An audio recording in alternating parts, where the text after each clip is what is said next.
உலக நாயகன் கமலஹாசன் நடித்து இன்று உலகம் முழுவதும் வெளிவந்திருக்கும் தக் லைஃப் திரைப்படத்தின் திரை விமர்சனம்.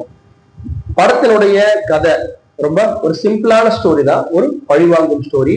தன்னை கொல்ல வந்த தன்னுடைய நண்பர்கள் மற்றும் தன்னுடைய அண்ணன், தன் மகனை போல வளர்க்கும் மகன் ஆகியோரை பிழைச்சுக்கிட்டு வந்த கமலஹாசன் சார் எப்படி பழி வாங்குறாரு அப்படின்றதான் படத்தோட மெயின் கதை. அதுக்கு நடுவுல ஒரு அண்ணன் தங்கச்சி பாசம். இவ்வளவுதான் இந்த தக் லைஃப் படத்தோட கதை. ரொம்ப ரொம்ப ஒரு நார்மலான ஸ்டோரி. இந்த நார்மலான ஸ்டோரியை நம்முடைய கமலஹாசன் சாரும் மணிரத்னம் சாரும் ஏஆர் ரஹ்மான் சாரும் எப்படி மக்களுக்கு ப்ரெசென்ட் பண்ணிருக்கிறாங்க அப்படின்றது ரொம்ப முக்கியம்.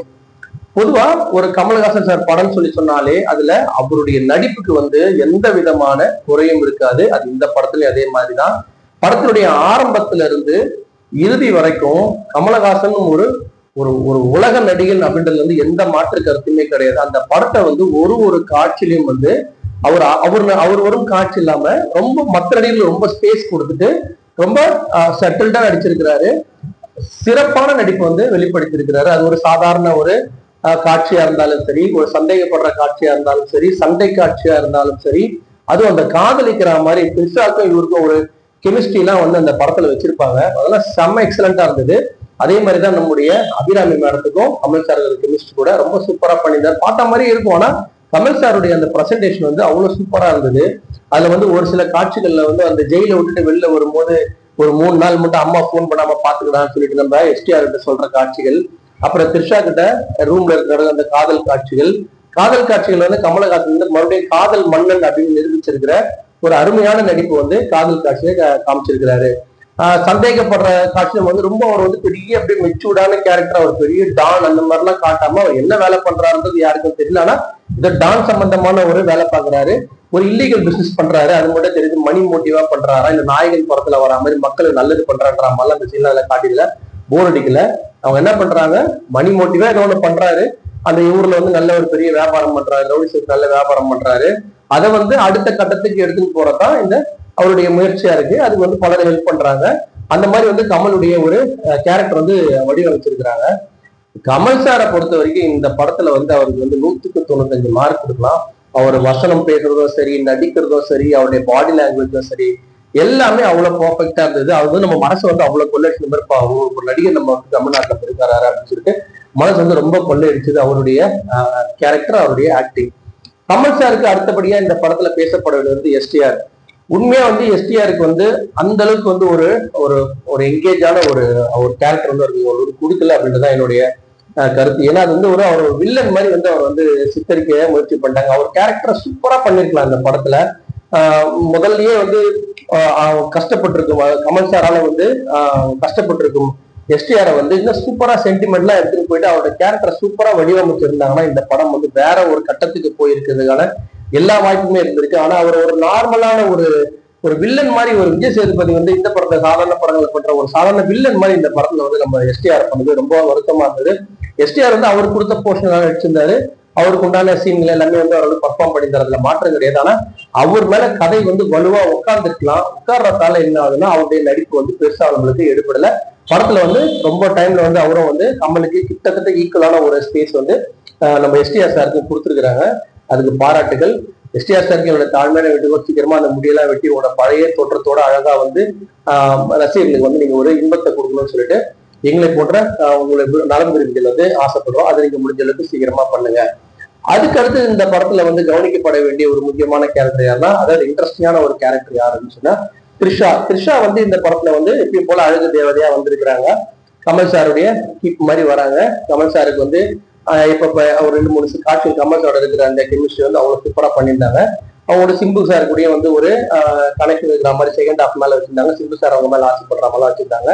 அதுமே பாக்குறதுக்கு ஒரு கொஞ்சம் வித்தியாசமா இருந்தது. வித்தியாசமா இருந்ததுன்னா இதுலதான் வித்தியாசம் இருந்தது. மற்ற மெயின் ஸ்டோரிலாம் பெரிய வித்தியாசம் இல்லாத இதை பத்தி டீட்டெயிலா பேசிட்டு இருக்கிறோம். சோ இந்த மாதிரி சின்ன சின்ன அந்த காட்சிகள்ல வித்தியாசம்னா ஒரு நம்ம எதிர்பார்க்காத ஒரு சில ட்விஸ்டுகள் இந்த மாதிரி சீன்கள்ல தான் இருந்தது. படத்துல பெருசா இல்லை. இந்த மாதிரி காட்சிகள்ல தான் ட்விஸ்ட் இருந்தது. அபிராமி மேடம் அவங்களுக்கு உண்டான கேரக்டர் ரொம்ப டீட்டெயிலா அழகா நீட்டா பண்ணிருக்கிறாங்க. அவங்களுக்கு உண்டான அந்த ஸ்பேஸ் ஒழுங்கா யூஸ் பண்ணிருக்கிறாங்க. படத்துக்கு வந்து கமலினுடைய அண்ணனா வந்து நாசர் நடிச்சிருக்கிறாரு. அவர் எப்படி நடிப்புல சர்வசாதாரணமான விஷயம், அவர் அசால்ட்டா பண்ணிட்டு போயிட்டாரு. அதுக்கப்புறம் அவர் கூட இருக்க ஒரு 4 பேர் வந்து நாசர், நம்ம எஸ்டிஆர், அப்புறம் வந்து பகவதி பெருமாள், அப்புறம் ஜோஜோ. பகவதி பெருமாள் அதேதான், அவருக்கு அவரை வந்து நல்ல நடிகர், ஆனா அவர் எவ்வளவு யூஸ் பண்ணமோ யூஸ் பண்ணிக்கிறாங்க. நம்ம ஜோஜோ வந்து இந்த படத்துல வந்து ரொம்ப வேஸ்ட் பண்ணிருக்கிறாங்க. சாதாரண ஒரு அடியாள் மாதிரி வந்து சும்மா 2-3 சீன், அவர் நடிப்புக்கான எந்த ஸ்கோப்புமே இல்லை. சாதாரண அடியாள் மாதிரி வந்து 2-3 சீன் வந்து பண்ணிட்டு போயிடுறாரு. அதுக்கப்புறம் இந்த படத்துல வந்து நடிகர்கள் சொல்ல போனோம்னு சொன்னா மெயின் கேரக்டர் அந்த வில்லெல்லாம் நம்ம படத்துல பார்த்தா அதே வில்லத்தனம் எல்லாமே அப்படியே இருக்கிறதால இது வந்து ஒரு சிறப்பான மணிரத்னம் படமா வந்து நம்ம கண்ணுக்கு வந்து தெரியல. ஆனா ஒரு சாதாரண படமா ஒரு போர் அடிக்காம நீங்க எந்த எதிர்பார்ப்பும் இல்லாம போனீங்கன்னா, அது கதையும் திரைக்கதையும் வந்து ரொம்ப ரொம்ப வீக்கான ஒரு கதை, வீக்கான ஒரு திரைக்கதை, எல்லாமே ஈர்க்கக்கூடிய காட்சிகளா இருக்குது. செகண்ட் ஹாஃப்ல எஸ்பெஷலி செகண்ட் ஹாஃப்ல ரொம்ப ஈர்க்கக்கூடிய காட்சிகளா இருக்குது. சோ மணிரத்னம் சாரினுடைய அந்த மேஜிக் வந்து அவர் போயிட்டு கிட்டத்தட்ட 10 வருஷம் ஆனா மாதிரி எனக்கு எல்லாம் ஒரு ஃபீலிங். ஏன்னா கிட்டத்தட்ட நீங்க பொன்னியின் செல்வனே படம் பார்த்தீங்கன்னா அந்த படம் ஓடுனதுக்கு மிக மிக முக்கியமான காரணம் வந்து இந்த வரலாற்று பின்னணி, அப்புறம் அந்த கல்கியினுடைய கல்கி அவனுடைய நாவல் இருக்கும் ஈடுபாடு. இதனாலதான் அந்த படத்தை ரொம்ப பேர் பார்த்து, அது ஃபர்ஸ்ட் பார்ட் ரொம்ப பேர் பார்த்து ஓடிச்சு. அது அந்த படமே இது ஸ்பெஷலா வந்து எனக்கு மணிரத்னம் சார் இயக்கத்துல வந்து எனக்கு பெரிய ஈடுபாடு. கடந்த ஒரு 6-7 வருஷமா பெருசா எனக்கு ஒன்றும் எங்களை மாதிரி ஆள் வந்து பெருசா ஒன்றும் இல்லை. சரி, இந்த படம் வந்து அந்த பழைய காம்போ நல்லா இருக்கும் அப்படின்றது மற்றோட எண்ணமா இருந்து, பட் எனக்கு வந்து இல்ல இது இப்பதான் இருக்கும் அந்த படம் அப்படின்றது என்னுடைய ஒரு கணிப்பா இருந்ததுனால ஓரளவு ஃபர்ஸ்ட் ஹாஃப் வந்து எனக்கு வந்து ரொம்ப ரொம்ப ஓரளவுக்கு எனக்கு மனசு வந்து ரொம்ப சாட்டிஸ்ஃபை பண்ணிச்சு. செகண்ட் ஹாஃப்ல கூட படம் ஆரம்பிச்சுது ஏதோ ஒரு கட்டத்துக்கு போகும்னு பார்த்தா செகண்ட் ஹாஃப்ல மறுபடியும் வந்து கமல் சார் வந்து இந்தியன் படத்துல வரா மாதிரி அந்த முடியெல்லாம் விரிச்சு விட்டுட்டு அதெல்லாம் எனக்கு வந்து உண்மையா அந்த கமல் சார் ஒரு அழகு, அவர் என்னவா இருந்தாலும் அவரோட பர்ஃபார்மன்ஸ் கூட சேர்ந்து அவருடைய அழகையும் வந்து கொஞ்சம் நெருக்கத்தான் அந்த படம் ஃபுல்லா நம்ம பார்க்கணும். வயசான மாதிரி செகண்ட் ஹாஃப்ல ஒரு 2 வருஷம் 2 பெருசா வயசாயிட்டு இருக்க போறாரு. அதுல வேற அந்த பூதி பெர்மன் மாதிரி அந்த கராத்த கத்துல நேபாள் அது போன இது போறன்னு சொல்லிட்டு கதை கண்ணமனா எடுத்துட்டு போயிட்டு அது சாதாரண பழி வாங்கும் கதை அதையுமே வந்து எந்த சுறுசுறுப்பும் இல்லாம எடுத்துட்டு போயிட்டாங்க. அது வந்து அந்த செகண்ட் ஹாஃபுடைய அந்த வேகத்தை வந்து பயங்கரமா வந்து குறைச்சிருச்சு. சரி, இவ்வளவு சொல்றமே, இந்த படம் என்ன பார்க்க முடியுமா பார்க்க முடியாதுன்னா கண்டிப்பா ஒரு டைம் பார்க்கலாம், அது எந்த மாற்று கருத்துமே கிடையாது. அதுக்கு மிக மிக மிக முக்கியமான காரணம் வந்து இசையமைப்பாளர் ஏ.ஆர். ரகுமான் வந்து அவங்க வந்து உச்சி முகர்ணும் அந்த மாதிரியான ஒரு சூப்பரான ஒரு மியூசிக் வந்து கொடுத்துருக்கிறாரு. எங்கெல்லாம் படம் வந்து தொய்வு ஏற்படும் போதோ அங்கெல்லாம் வந்து ஏ.ஆர். ரகுமான் சாருடைய இசை வந்து அந்த படத்தை தூக்கி நிறுத்துது. எஸ்பெஷல் ஜிங்கிஜா சாங் வந்து அழகா இருக்கு. ரவி கே சந்திரனுடைய சினிமோட்டோகிராஃபி, ஸ்ரீகர் பிரசாத்துடைய எடிட்டிங், அப்புறம் வந்து நம்முடைய அன்பறிவு மாஸ்டருடைய அந்த ஃபைட், இது மூணுமே வந்து அற்புதமா இருந்தது. சண்டை காட்சிகள் வந்து நல்ல அட்டகாசமா எடுத்துக்கிறாங்க, அது எந்த விதமான சந்தேகமே இல்லை. அதுல கமல் சாரா இருக்கு, எஸ்பிஆர் இருக்க, மற்ற நடிகர் இருக்கு, எல்லாமே சிறப்பா பண்ணிருக்காங்க. ஆனா படத்துல தேவையில்லாத 1-2 சண்டை வந்து தேவையில்லாத சீனா வந்து ஒரு ஸ்பீட் வந்து கம்மி பண்ற மாதிரி இருந்தது.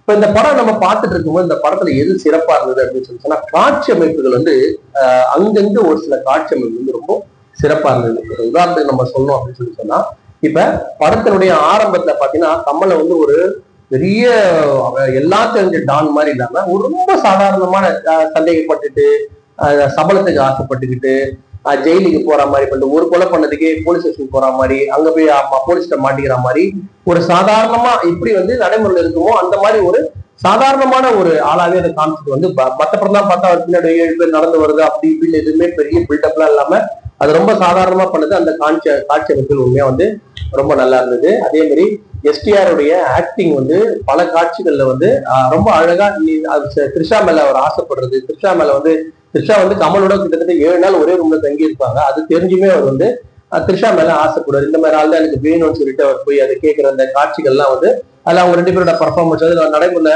இந்த சபல கேஸ் சொல்லுவாங்கல்ல அந்த மாதிரி இருக்கிறவங்களுடைய அந்த இதுவெல்லாம் வந்து 2 பேருமே 3 பேருமே ரொம்ப நல்லா பண்ணியிருந்தாங்க.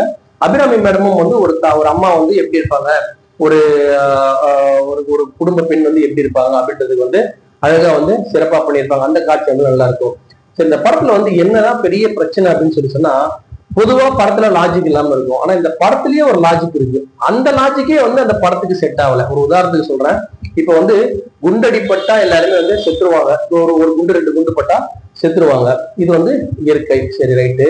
இப்ப அந்த படத்துல பாத்தீங்கன்னா கமல் சார் வந்து கிட்டத்தட்ட 3 தடவை 4 தடவை வந்து பல குண்டுகள் வந்து ஒரு உடம்புல பாயும், ஆனா எந்த வாட்டியுமே அவர் என்ன ஆக மாட்டாரு, இறக்க மாட்டாரு. எப்படின்னா பழச்சு கிழிச்சு வந்துட்டு என்ன பண்ணுவாரு, மறுபடியும் சண்டை போடுவார். அதுவும் இந்த இன்டர்வல் வந்து முன்னாடி வந்து அவர் 2 குண்டு பட்டு ஒரு பனி பிரதேசத்துல ஊர்ந்து அவர் அப்புறம் அதை காப்பாத்தி இன்டர்வலுக்கு அப்புறமா அவ்வளவு நேரம் அவர் உயிரோட இருந்து எழுந்து மறுபடியும் வந்து அந்த இதெல்லாம் வச்சு பனியெல்லாம் தாண்டி பனிப்புகள்லாம் தாண்டி அந்த ஒரு டிராமால காட்டுவாங்க, நெத்தியில சுட்டதுக்கு அப்புறமா உயிரோட போவான் பாருங்க. அந்த மாதிரி வந்து அது அவ்வளவு பெரிய ஒரு நீளமான காட்சியில வந்து கமல் சாருக்கு வந்து எதுவே ஆகாத மாதிரியும், ஆனா இறுதியில வந்து ஒரே ஒரு குண்டு பட்ட உடனே வந்து நம்முடைய இன்னொரு ஹீரோ வந்து சாகரா மாதிரியும் காட்டுறது வந்து நமக்கு, அதாவது அந்த படத்துக்குன்னு ஒரு லாஜிக் இருக்கு இல்லையா, அந்த லாஜிக்லயே வந்து கமல் சாருக்கு முதல்ல அத்தனை குண்டு பட்டு சாவாதவர் கடைசியில வந்து சிலம்பரசன் வந்து ஒரே குண்டு போட்டு சாவது வந்து ரொம்ப அபத்தமா இருந்தது இந்த படத்துல. அதே மாதிரி இன்னொரு தேவையில்லாத ஒரு கேரக்டர் ரொம்ப வெறப்பா வந்தது வந்து அசோக் செல்வன். அவருக்குமே இந்த படத்துக்கும் எந்த சம்பந்தமும் இல்லை, அவர் ஏன் வராரு ஏன் போறாருன்னு தெரியல. ஒரே ஒரு சம்பந்தம் அவர் என்னன்னா, சிம்புவுடைய தங்கச்சி, படத்தின் கதையில் பிறகு சிம்புவோட தங்கச்சி ஐஸ்வர்யா லட்சுமியுடைய கணவரா அவர் போலீஸ்காரர்கள் அந்த மாதிரி கேரக்டர் போட்டு வச்சுக்கலாம்னு தெரியல.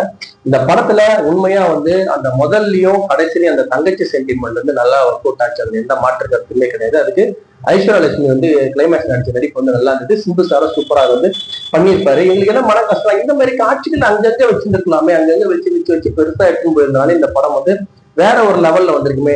படத்தோட ஆரம்பத்துல வந்து சிம்பு வந்து தங்கச்சி மேல பாசம் வைக்கிறாரு, அத்தோட இறுதியில இதுன்னு போய் காட்டுறாங்க. நடுவில் எப்பவுமே தங்கச்சியை பத்தி நினைச்ச மாதிரி ஒரு காட்சியும் கிடையாது, அந்த தங்கச்சி அண்ணனை பத்தி நினைச்ச மாதிரி ஒரு காட்சியும் கிடையாது.